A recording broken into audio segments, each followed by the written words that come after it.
के कुछ question discuss करेंगे। फर्स्ट क्वेश्चन देखिए, यदि अवयव ए बराबर, ये अवयव दे रखा है तो ए में अवयवों की संख्या लिखनी है।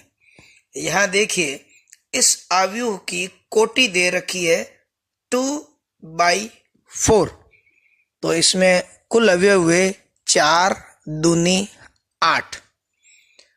दूसरा प्रश्न दिया है 4/4 का इकाई अवयव लिखिए।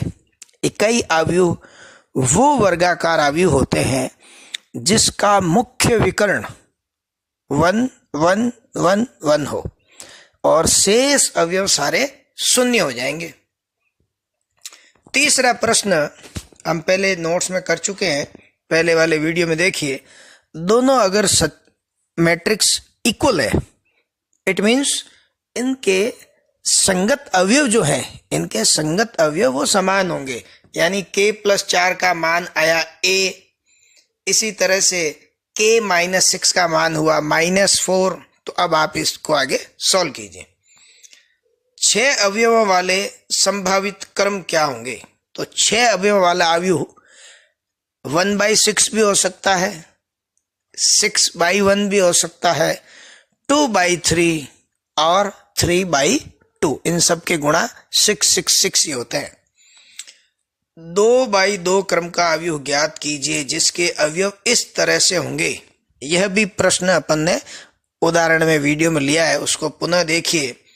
6th क्वेश्चन वो भी ऐसा ही है, बस उसमें थोड़ा सा ध्यान ये देंगे, यहाँ पर aij जो है वो उसने दे रखा है मॉड्यूलस में। यदि हम ये बनने वाले अवयव का कोई सा एलिमेंट ज्ञात करें, मान लीजिए अपन ने a12 निकालना है, तो i हुआ 1, j हुआ 2, तो इसका a12 का मान हो जाएगा 1/2 मॉड्यूलस 2 × 1 - 3 × 2, यानी मॉड्यूलस के अंदर आ गया 2 - 6, तो ये हुआ आपका -4। लेकिन मॉड्यूलस है तो वो बाहर आएगा, तो क्या रहेगा 4। तो 4 और आगे गुणे में है 1/2, तो दोनों कटकर उत्तर आ गया 2। यानी इसका जो अवयव होगा a12 उसका मान हुआ 2। इस तरह से सारे मान निकाल लीजिए। इसका क्रम कितना था? 2/3, यानी 6 एलिमेंट्स होंगे इसमें, वो तो 6 अवयव इस तरह से ज्ञात कर लीजिए।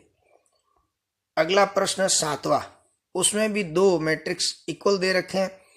इसका मतलब ये हुआ संगत अवयवों को समान कर लीजिए और फिर उनके मान ज्ञात कर लीजिए। 2 ही समीकरण बनेगी। एक तो बनेगी आपके a + b = 6, दूसरी बनी ab = 8। ab = 8 में से मान निकालकर a + b वाली में रख दीजिए, या a + b वाले में से मान निकालकर इस ab में रख दीजिए। अगला प्रश्न भी यही है, समीकरण बनेंगे, उसमें से x y z और p निकालना है। 9वें प्रश्न में उसने दिया है कि किन ABC के किन मानों के लिए a और b समान होंगे। तो पहले a और b को समान कर लीजिए और ऊपर वाले इन दोनों प्रश्नों की तरह इसको सरल कर लीजिए।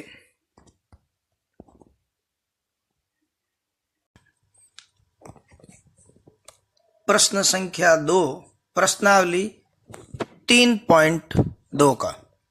यहां देखिए, a + b यह अवयव दिया हुआ है, a - b यह भी एक अवयव दिया हुआ है। अब वो प्रश्न चाहता है कि a और b अलग अलग अवयव ज्ञात कीजिए। कुछ नहीं करना है, जिस तरह से हम समीकरण को सरल करते हैं वैसे ही सरल करना है। ये जो प्रथम समीकरण है a + b की और दूसरी समीकरण है a - b की, अगर इन दोनों को जोड़ दिया जाए तो b और ये नीचे -b ये दोनों कैंसिल हो जाएंगे, तो 2a बराबर ये दोनों अवयव आपस में जुड़ जाएंगे। तो कितना हुआ? -7 में जुड़ेगा 3, तो हुआ -4, जीरो में जुड़ेगा -2 तो हुआ -2। फिर नीचे आइए 2 + 0 2 -5 + 3 अर्थात -2। ये 2a का मान आ गया। तो a का मान कितना आएगा? यह 2 उधर जाकर उस अवयव में भाग लग जाएगा, यानी उसके प्रत्येक अवयव में भाग लगेगा। तो a का मान आ गया आपके पास -2 -1 1 -1। इस 2 ने अंदर जाके सबको विभाजित कर दिया। पुनः ये तो a आया है, अब b निकालना है। तो वापस चलिए, ये जो दोनों समीकरणें थी, अभी आपने 1 + 2 किया था, अब आप एक में से 2 को घटा लीजिए तो a - a कट जाएगा और b 2b हो जाएंगे। तो 2b और उस तरफ ये दोनों आपस में घट जाएंगे और b का मान निकल आएगा। इसी तरह से देखिए प्रश्न संख्या 3। यहां a b दे रखा है और एक c अवयव इस तरह से ज्ञात करना है कि a + 2b + c का मान 0 हो जाए। तो ध्यान देखिए, हमने a की जगह a लिखा, 2b 2 × b + c ज्ञात नहीं है, बराबर चाहे तो 0 लिखिए और नहीं तो शून्य अवयव बना दीजिए। अब क्या होगा, ये जो 2b था इसका 2 अंदर गुणा हो जाएगा, तो इसके सारे अवयव 2 से गुणा होकर 4 2 -2 2 4 0 ऐसे बन जाएंगे। अब क्या होगा, ये जो इधर 2 अवयव है इनको आपस में जोड़ लीजिए। पहला अवयव 1 किस में जुड़ेगा? 4 में, तो बन जाएगा 5। इस तरह से इन दोनों को जोड़िए और बराबर के उस और इसको ट्रांसफर कर दीजिए। तो इस तरह से आपके पास c का मान आ जाएगा। 0 0 में से c को घटाना है तो 0 का तो कोई महत्व नहीं, इस माइनस को अंदर गुणा कर दीजिए तो c का मान आ गया -5 -4 -1 -5 -5 और प्लस का 1। इस तरह से c ज्ञात हो गया। यह प्रश्न है 6ठा।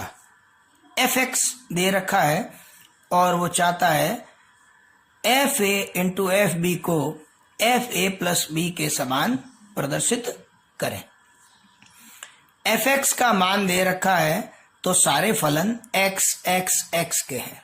fx fa होगा तो ये सारे x रिप्लेस हो जाएंगे a से, fb में सारे रिप्लेस हो जाएंगे b से। तो जो प्रदर्शित करना है उसकी लेफ्ट हैंड साइड, उसमें क्या हो जाएगा, fa × fb, a में सारे a के फलन हो गए और fb में सारे b के फलन। अब हम प्रथम पंक्ति प्रथम स्तंभ, प्रथम पंक्ति द्वितीय स्तंभ, प्रथम पंक्ति तृतीय स्तंभ, यानी अवयवों का गुणन cos a cos b, फिर दूसरा अवयव -sin a sin b + 0।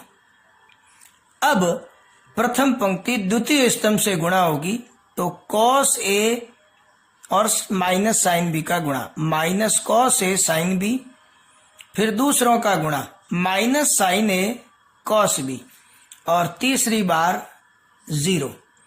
फिर यह पंक्ति तृतीय स्तंभ से गुणा होगी तो cos a × 0 0, -sin a × 0 0, 0 × 1 तो ये बन गया आपका 0।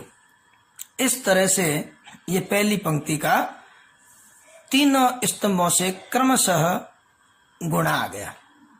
इसी तरह से अब हम दूसरी पंक्ति को तीनों स्तंभों से और फिर तीसरी पंक्ति को तीनों स्तंभों से गुणा कर तो हमारे पास यह मान आ गया। ध्यान से देखिए, जो गुणनफल आया है cos A cos B minus sin A sin B, यह बन गया cos A plus B, sin A cos B plus cos A sin B, यह बन गया sin A प्लस B, और ये तो जीरो है। यहां माइनस दोनों में से कॉमन ले लें, जैसे हमने इसमें से माइनस कॉमन ले लिया, जीरो का तो कोई मतलब नहीं, ये बना sin A cos B plus cos A sin B, फिर ये बन गया sin A प्लस B का सूत्र। इसे देखिए, cos A cos B minus sin A sin B, तो ये फिर बन गया cos A प्लस B, यह 0 0 0 और 1, ये इस तरह से हमारा इनका गुणनफल आ गया। ध्यान से देखिए, ये सारे x x x x थे तो उसका नाम था fx। अगर ये सारे a plus B a plus B a plus B a plus B बन गए, बाकी अवयव वैसे ही रहे, तो ये बन गया आपके f of a plus B, function बन गया a प्लस बी का। यही आपकी राइट हैंड साइड है। 3.2 क्वेश्चन 8, लेफ्ट हैंड साइड में तीन मैट्रिक्स आपस में गुणा हो रही है और उत्तर में एक मैट्रिक्स आ रही है जिसमें केवल एक ही अवयव है, यानी यह कैसा अवयव है? एकल अवयव, सिंगलटन मैट्रिक्स। शुरू करते हैं। Left hand side, left hand side यहां तीन अवयव है। प्रथम अवयव का क्रम देखें तो है एक पंक्ति, स्तंभ 3। स्तंभ 3 है तो इसका गुणा उसी से हो सकता है जिसमें तीन पंक्तियां हो, 1 2 3, इन दोनों का गुणा हो सकता है। तो पहले इन दोनों का गुणा कर लेंगे, जो अवयव आएगा उसका फिर इस तीसरे अवयव से गुणा करेंगे। देखिए ध्यान से, प्रथम पंक्ति और इस प्रथम स्तंभ से गुणा होगी तो आएगा ax प्लस hy प्लस तीसरे से z। अब प्रथम पंक्ति द्वितीय स्तंभ से गुणा होगी तो यहां दूसरे स्थान पर आएगी hx by और fz। दूसरा स्तंभ आ गया पहली पंक्ति का hx plus by plus fz। फिर प्रथम पंक्ति तृतीय स्तंभ से गुणा होगी तो आ जाएगा साहब gx plus fy plus cz। यह आ गई एक पंक्ति तीन स्तंभ 1/3। इसका गुणा उसी से हो सकता है जिसमें तीन पंक्तियां हो, 1 2 3, दोनों का गुणा हो सकता है। दूसरा है आपके x y z,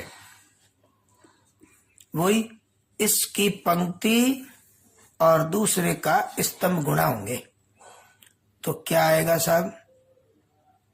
पहला अवयव, ये जो पहला अवयव है x से गुणा होगा तो आ गया आपके पास ax स्क्वायर प्लस इसका x से गुणा हुआ प्लस hxy प्लस gzx। अब इसका दूसरा अवयव दूसरे से गुणा होगा, दूसरा अवयव दूसरे से गुणा होके जुड़ जाएगा तो plus hxy plus by square plus FYZ। तीसरे अवयव से गुणा होगा, सारे Z से गुणा हो जाएंगे, plus ZZX plus FYZ plus CZ²। इनको जो जुड़ने योग्य है उनको जोड़ लेते हैं। AX² BY² CZ² को पहले लिख देते हैं। AX² plus BY² plus CZ²। ये अपने पहले 3 अवयव आ गए। फिर दे रखा है 2HXY, HXY और कहा गया HXY। ये हो गया साहब 2HXY।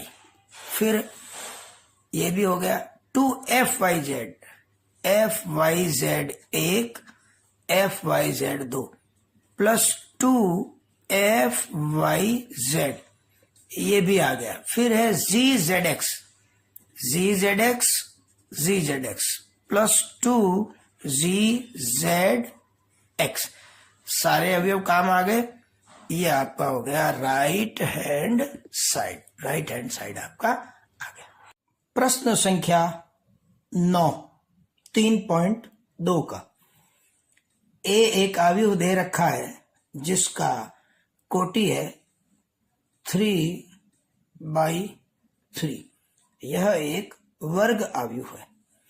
हमें ज्ञात करना है A², फिर -3A प्लस 9I, इन सब को योग करना है। यह आंसर आना चाहिए। सबसे पहले है A²।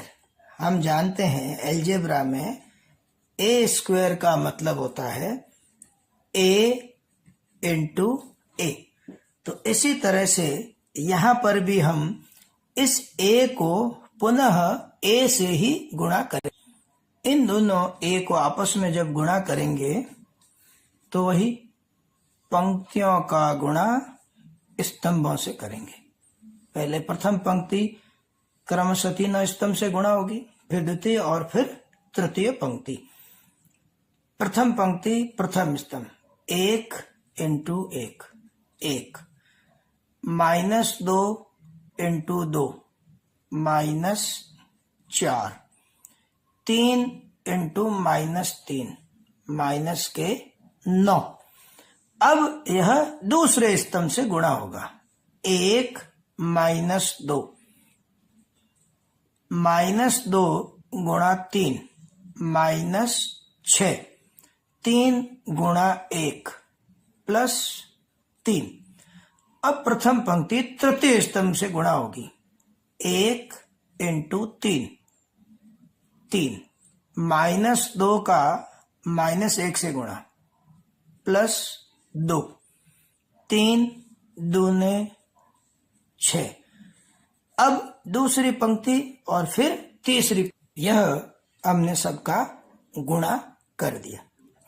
अब इनको जोड़ के देख लेते हैं कितने हुए। 1 -4 -9, यह हमने इनको जोड़ दिया। यह अपने पास आ गया A²। अभी हमको चाहिए A² -3A प्लस 9I। अब हम लेंगे इसकी left hand side. A² -3A plus 9I। सबसे पहले आ गया आपका A² जो अभी आपने ज्ञात किया था, -12 11 -7 -5 4, यहां आ जाएगा -3A। वो A यहां पर ले। अब बात आती है 9I। 9 तो ठीक है, I क्या होता है? I का मीनिंग है आइडेंटिटी मैट्रिक्स, यानी तत्समक या इकाई अवयव। इकाई अवयव क्रम कौन सा, ये सारे 3/3 है तो वह भी 3/3 का ही रहेगा। 1 0 0 0 1 0 0 0 1। ऐसा वर्ग अवयव जिसके विकर्ण के अवयव केवल 1 1 1 1 हो, शेष सभी अवयव 0 हो, उसे इकाई अवयव कहते हैं। अब हम क्या करेंगे, इसे ऐसा ही रहने देंगे, यहां प्लस करके -3 को अंदर मल्टीप्लाई कर, यहां इस -3 को अंदर गुणा करेंगे, बाहर आ जाएगा प्लस, तो अंदर हो गया -3 -6 प्लस के 9, फिर -3 का इससे गुणा कीजिए, 6 -9 -3, फिर अंतिम स्तंभ से -9 3 -6 प्लस 9 को अंदर गुणा कर दीजिए, 9 0 0 0 9 0 0 0 9। अब हम इन तीनों को योग कर लेंगे। पहला अवयव सारे पहले अवयवों की जोड़ होगा, -12 -3 माइनस के हो गए 15 और प्लस के 9, तो बचे -6। दूसरा अवयव -5 प्लस 6 और 0, ये आ गया 1। इस तरह से इन सब को जोड़ने पर संगत अवयवों को जोड़ लीजिए, राइट हैंड साइड आ जाएगी। 3.2 क्वेश्चन 12, ए का मान दे रखा है, 2/2 का कोई मैट्रिक्स है और हमें सिद्ध करना है i plus A equal to i minus a, और ये 2/2 का मैट्रिक्स। i का मतलब होता है इकाई अवयव, आइडेंटिटी मैट्रिक्स। ये सारे 2/2 के हैं तो वह मैट्रिक्स भी 2/2 का होगा। कैसे? 1 0 0 1, यानी उसके विकर्ण में 1 1 आएगा। हम यहां पर बात करते हैं पहले लेफ्ट हैंड साइड की। i 1 0 0 1 plus a 0 10x/2 10x/2। अभी हम प्रश्न को कैलकुलेशन थोड़ी छोटी करने के लिए, अन्यथा बहुत लंबी लंबी कैलकुलेशन हो जाएगी, इस 10x/2 को सपोज कर लेते हैं, put 10x/2 equal to p। तो अब बोलिए क्या हुआ? 0 p minus p 0 minus p 0, दोनों को ऐड कर लीजिए। 1 प्लस 0 1, 0 माइनस p p 0, क्षमा करें सॉरी 1। ये हम इन दोनों को ऐड कर लिया, 1 प्लस 0 1, अपन ने भी गलती से यहाँ 0 लिख दिया था। यह लेफ्ट हैंड साइड आ गई। अब हम चलते हैं राइट हैंड साइड की ओर। राइट हैंड साइड में पहले लिख रखा है i माइनस ए, यानी बस यही रहेगा, i और a तो रहेंगे, बीच में यहां नेगेटिव साइन आ जाएगा। 1 0 0 1 minus 0 p minus p 0, i minus a। यहां आपके आ गया cos x sin x, ये सारे। अभी हम देखेंगे यहां p है तो ये भी p की टर्म में आते तो ज्यादा ठीक रहता। यहां देखिए 10x/2 10x/2, तो ये जो cos x sin x है ये भी 10x/2 में कन्वर्ट हो सकते हैं क्या? तो हम देखेंगे एक ट्रिग्नोमेट्री का सूत्र आपको ध्यान में आ रहा होगा। sin 2a का सूत्र होता है 2 tan a upon 1 plus ten square A, ten की टर्म में। इसी तरह से cos 2a होता है 1 माइनस टेन स्क्वायर ए अपॉन 1 प्लस टेन स्क्वायर ए। ये फॉर्मूले कहलाते हैं हाफ एंगल फॉर्मूला। इसमें जो एंगल होता है वह आधा हो जाता है। 2a है तो a बन गया। अगर शुरुआत से x लेते यहां तो यह हो जाएगा x/2। तो इन दोनों सूत्रों को ध्यान कर लीजिए।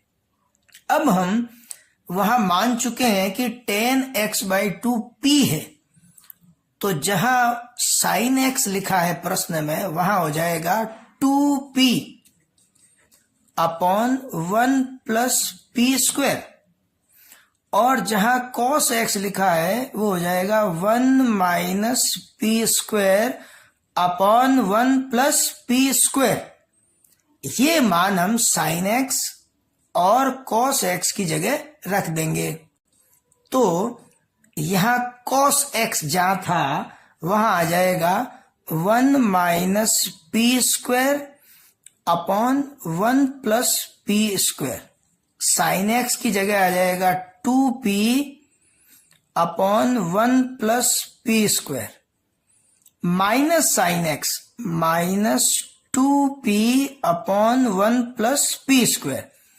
cos x 1 minus p square upon 1 plus p square. इन दोनों को ऐड कर लीजिए, ये माइनस का बना दीजिए आप। अब प्लस माइनस अंदर गुणा हो जाएगा तो चिन्ह बदल देगा। ये आपके हो गया 1 माइनस p1। इसमें ये आपका जुड़ जाएगा, गुणा हो जाएगा इन दोनों का। इन दोनों को गुणा कैसे करेंगे? वही इसकी पंक्ति दूसरे के स्तंभों से गुणा होगी। पहला स्तंभ 1 का गुणा इससे होगा तो आएगा 1 minus p square upon 1 plus p square. दूसरे का गुणा दूसरे से तो ये हो जाएगा प्लस 2p स्क्वायर, p का गुणा होगा ना, और नीचे आ गया 1 प्लस p स्क्वायर। फिर प्रथम पंक्ति का दूसरे स्तंभ से गुणा होगा, ये इनका गुणनफल आ गया। आगे बढ़ते हैं। इन दोनों का लसअप आएगा 1 प्लस p स्क्वायर, इनका भी 1 plus p square 1 plus p square. इन सब के लसअप आएंगे 1 प्लस p स्क्वायर। ऊपर इनको 1 प्लस p स्क्वायर आने के बाद ऊपर बचा 1, और ये दोनों देखिए ऊपर आ गया 1 प्लस p स्क्वायर। लसअप तो 1 प्लस p स्क्वायर था ही। फिर देखिए यहां पर लसअप तो वही है 1 प्लस p स्क्वायर, लेकिन यहाँ क्या हो गया माइनस p प्लस 2p। ये हो गया आपके p प्लस p क्यूब। अगर इसमें से p कॉमन ले लें तो अंदर बच गया वही 1 प्लस p स्क्वायर। यहाँ ये माइनस 2p और ये p, तो आपके हो गया माइनस p, और दूसरा है माइनस p क्यूब। अगर इसमें से भी माइनस p कॉमन ले लें तो अंदर बचा 1 plus p square, p cube था ना, नीचे भी है 1 प्लस p स्क्वायर। इसका भी लसअप था 1 plus p square. 2p square minus p square that is p square, और ये 1। ये आपके बन गया, कैंसिल हो गया 1, ये कैंसिल हो गया, p कैंसिल होने के बाद में माइनस p और कैंसिल होके 1। अभी आपने जो लेफ्ट हैंड साइड सॉल्व की थी वो, और ये है राइट हैंड साइड। अर्थात हमने सिद्ध कर दिया i plus A equal to i minus A cos X sine X minus sine X cos X. तो अंत में हम वापस लिख देंगे, अतः i प्लस ए, ये पूरा वापस यहां अंत में लिख देना है। 3.2 क्वेश्चन 14। यहां 1 1 2 3 1 2 3/2 का मैट्रिक्स दिया हुआ है। एक मैट्रिक्स ए जिससे इसका गुणा होने वाला है और जो उत्तर आएगा वह है 3/3 का मैट्रिक्स। हम जानते हैं इस मैट्रिक्स का उसी मैट्रिक्स से गुणा हो सकता है जिसकी कोटि 2/समथिंग, इसके स्तंभ और इस ए की पंक्तियां समान हो तभी इन दोनों का गुणन संभव है। यह अपने गुणन की शर्त या प्रतिबंध है। ये दोनों बराबर होने के बाद जो उत्तर आएगा, गुणन आएगा, वो होगा 3/, यहां जो आएगा, या उत्तर आ रहा है 3/3, अर्थात दूसरा अवयव ये 3 होगा, तभी आंसर आएगा 3/3। इससे हमें ये पता चल गया कि अवयव ए की कोटि होगी 2/3। तो अपना प्रश्न क्या बन जाएगा? 1 2 -3 0 -1 4 इंटू ए। ए कितना है? 2/3 का एक अवयव है, तो 2/3 में अपन ले लेते हैं ए बी सी डी, इस तरह से अपन ले लेंगे। जैसे मैंने लिख दिया A B C D E F, कैसे भी लिख सकते हैं A B C D F. Equal to answer जो दे रखा है वो है 1 -2 13 -4 -10 20 3 6 -9। अभी हम इन दोनों का गुणन करेंगे। उधर कुछ नहीं करना, एक ही अवयव है। इसकी पंक्ति वही, दूसरे के स्तंभ, इनको हम गुणा कर लेते हैं।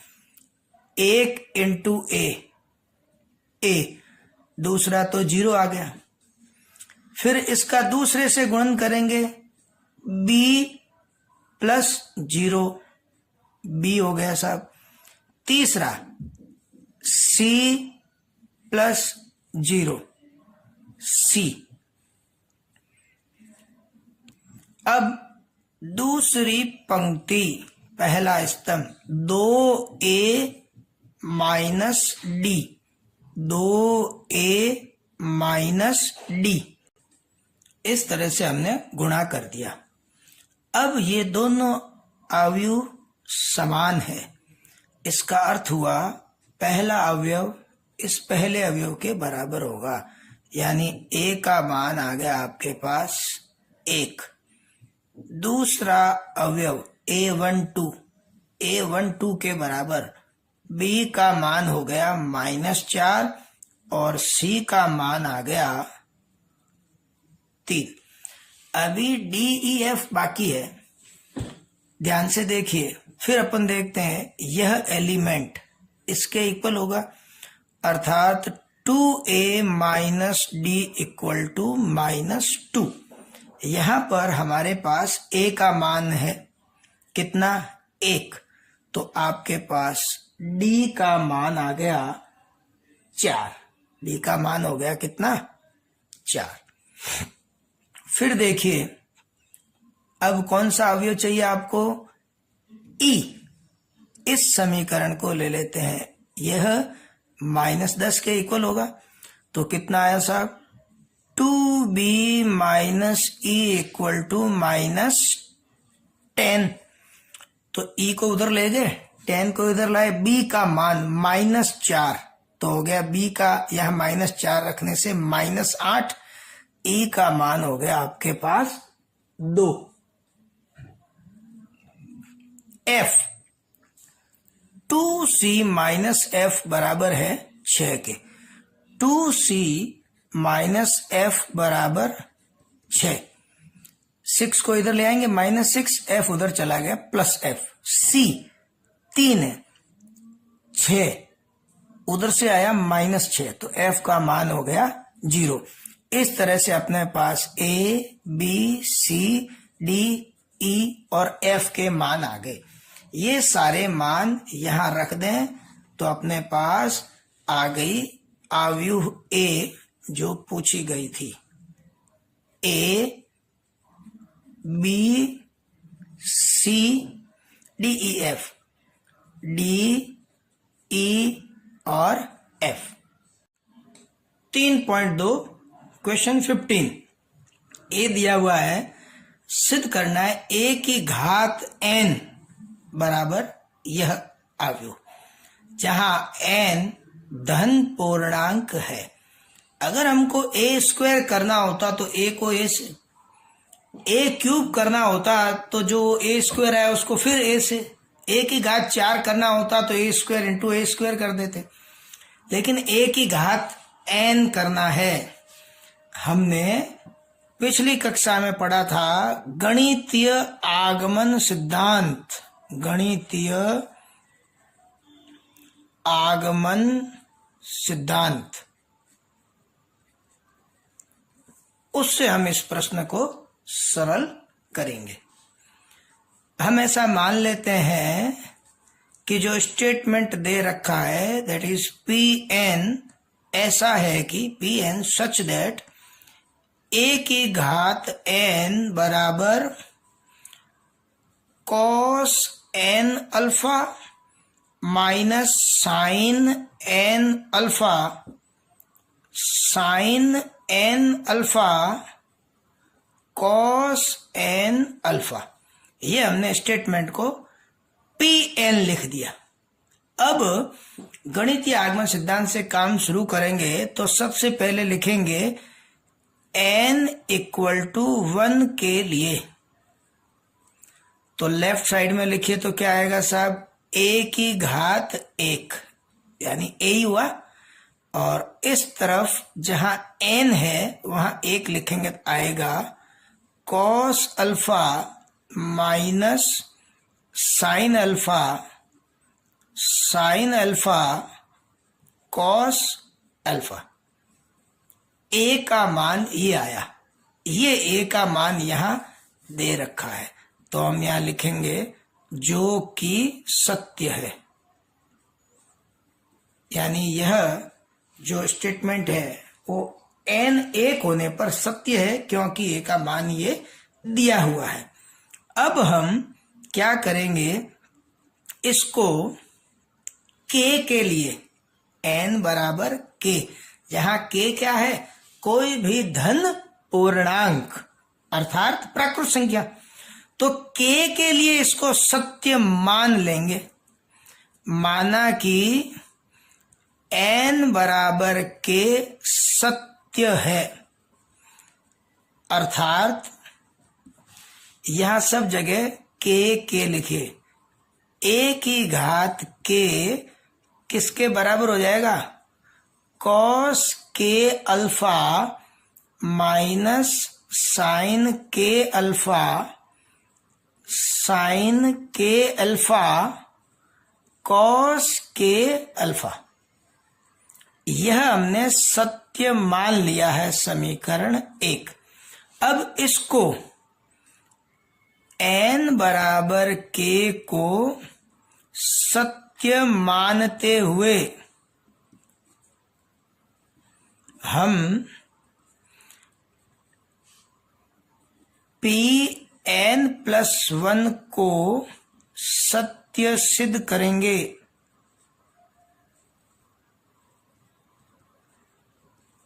अर्थात जब n बराबर k प्लस 1 होगा तो भी यह स्टेटमेंट सत्य है, यह सिद्ध करेंगे। तो साहब क्या करेंगे, यहां k प्लस 1 तो हम सिद्ध करना चाहते हैं a की घात k प्लस 1 बराबर cos k plus 1 alpha cos k plus 1 alpha, फिर यहाँ k प्लस 1 आ जाएगा minus sine k plus 1 alpha sine k plus 1 alpha cos K plus 1 alpha. ये सिद्ध करना है, ये तो हमने सत्य मान लिया है और यह सत्य सिद्ध करना है। अभी इसकी हम लेफ्ट हैंड साइड लेते हैं, लेफ्ट हैंड साइड a की घात k प्लस 1, इसे हम बीज गणित में ऐसा लिख सकते हैं a की घात k इंटू a। समीकरण 1 में a की घात k का मान दिया हुआ है, वो यहां लिख देंगे। Cos k alpha minus sine k alpha, sine k alpha cos k alpha, इसका गुणा कर देंगे a से। यहां a का मान लिख, इन दोनों का गुणा कर दीजिए, वही पहले की पंक्ति दूसरे के स्तंभों से गुणा हो जाएगी। यह इसका हमने गुणा कर दिया। कॉस के अल्फा कॉस अल्फा, साइन के alpha sign, cos A cos B minus sign A sine B. तो ये आपका बन गया कॉस ए प्लस बी। इसमें से माइनस कॉमन ले लीजिए, साइन ए कॉस बी उल्टा कॉस ए साइन बी।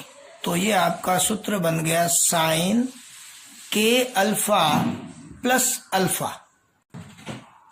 अब इनमें से यह जो आया है कॉस, अगर हम इसमें से ध्यान से बात करें तो अल्फा कॉमन आ गया, तो ये बन गया के प्लस 1 अल्फा। इसी तरह से ये बन गया साइन के प्लस 1 अल्फा कॉमन, यहाँ पर भी अल्फा कॉमन और यहाँ पर भी अल्फा कॉमन ले लिया। तो ध्यान कीजिए, हमने जिसको शुरू किया था कि सत्य सिद्ध करना है, उसकी लेफ्ट हैंड साइड ली और राइट हैंड के इक्वल आ गई, equal to right hand side. गणितीय आगमन सिद्धांत कहता है कि हम जिसे सिद्ध करने चले थे, अर्थात a की घात n बराबर यह सिद्ध हो गया। तो अंत में हम यहां पर लिख देंगे, अतः गणितीय आगमन सिद्धांत से, गणितीय आगमन सिद्धांत से a की घात n बराबर cos n alpha minus sine n alpha, sine n alpha cos n alpha, यही हमको सिद्ध करना था।